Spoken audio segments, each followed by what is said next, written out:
Evet, Samir Mellim'i alkışlayalım. Büyük Üstad, Azerbaycan'ın gururu ve sanatçılarımız burada. Dolmadayız. Bu da İlkin Şef. Her zaman gelsek buraya geliriz yani.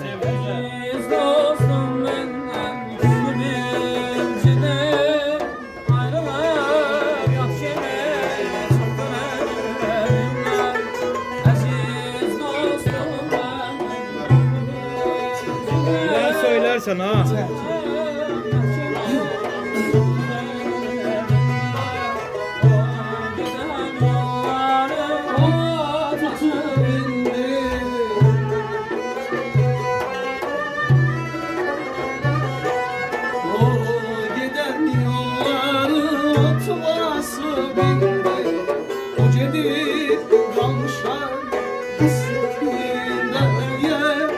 Yar gidip kalmışlar hasretine.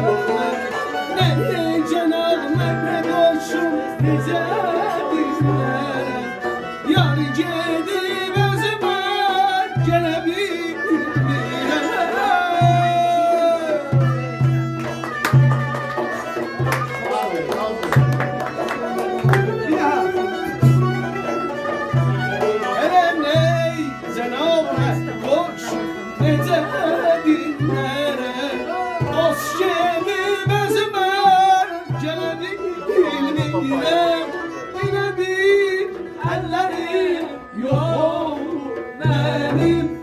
Gözümü, yaşımı